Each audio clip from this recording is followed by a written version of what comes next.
மாதவிடாய் காலம் முடிந்த பிறகும் உதிரப்போக்கு ஏற்படுகிறதா?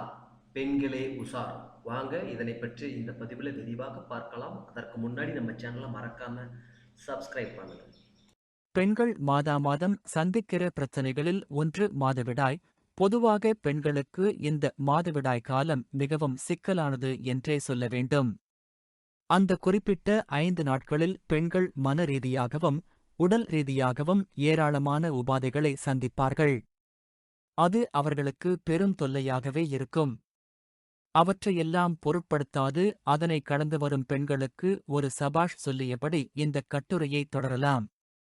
பொதுவாக ஒரு மாதத்தில் ஏற்படுகிற மாதவிடாய்க்கும் அடுத்த மாதத்தில் வருகிற மாதவிடாய்க்கும் 28 முதல் 32 நாட்கள் வரை இடைவெளி இருக்கும். ஆனால் எல்லாருக்கும் இது சரியாக நடைபெறுகிறது என்று சொல்ல முடியாது. அவரவர் வாழ்க்கை முறை மற்றும் உடல் வாகிக்கிற்கு ஏற்ப இந்த இடைவேளை கூடவோ அல்லது குறையவோ செய்திடும். இதில் இருக்கும் சிக்கல் என்ன தெரியுமா? பீரியட்ஸ் முடிந்து ஒரு வாரமோ சில நாட்கள் கழித்து மீண்டும் ப்ளீடிங் ஏற்படும். இதற்கான காரணங்களும் சிகிச்சை முறைகளும். இன்ஃபெக்ஷன்.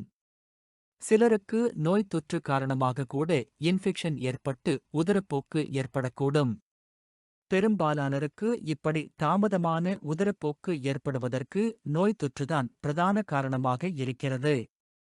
நோய் தொற்று ஏற்பட்டிருக்கிறது என்பதை நீங்கள் எளிதாக கண்டுபிடிக்கலாம். உதரப்போக்கு ஏற்படும் போது கடினமாக வயிறு வலிக்கும், அதோடு கெட்ட வாடை வரும். பழைய இரத்தம். மென்சுரேஷன் காலத்தில் நம் உடலில் இருக்கிற கெட்ட இரத்தம் எல்லாம் வெளியேறாமல் இருந்தால் கூட பழைய இரத்தம் இப்படி தாமதமாக வெளியேறிடும்.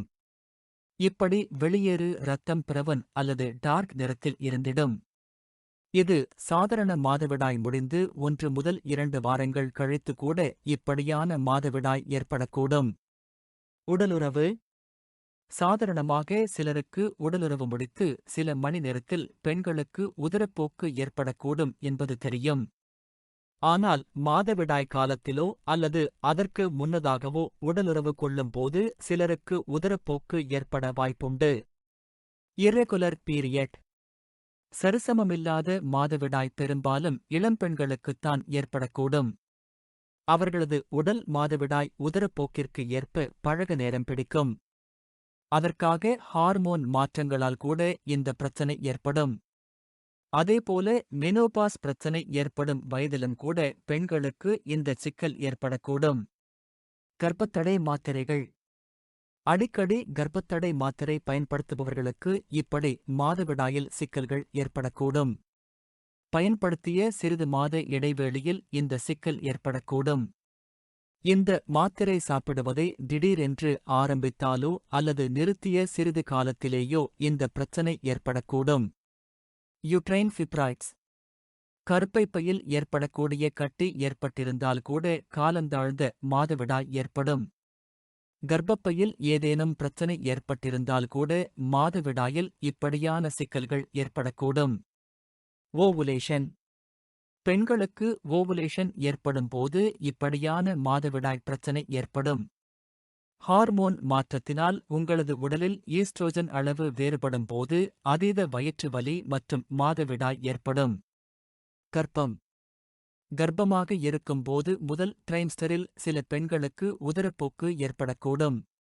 உதரப்போக்கு ஏற்பட்டவுடனேயே அது குழந்தையை பாதித்திருக்கும் என்றுதான் பலரும் பயப்படுகிறார்கள். கரு கலைந்திருக்குமோ என்று அஞ்சாமல் உடனடியாக மருத்துவ ஆலோசனை பெற்றிட வேண்டும். சிலருக்கு மாதவிடாய் ஆரம்பிப்பதற்கு முன்னரே இர்ரெகுலர் பீரியட் ஏற்படும்.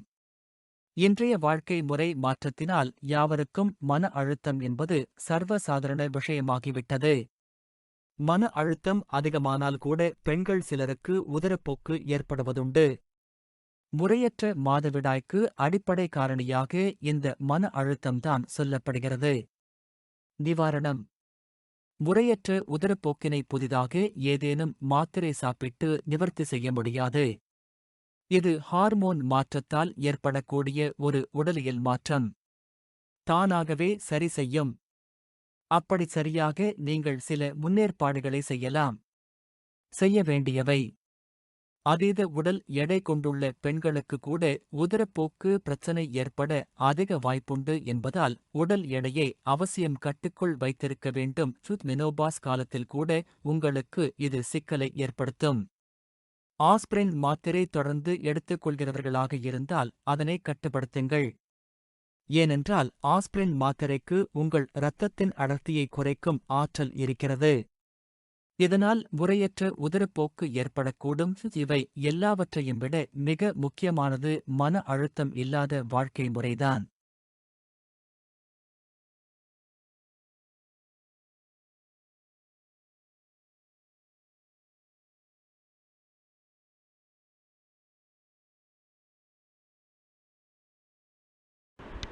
Thanks for watching.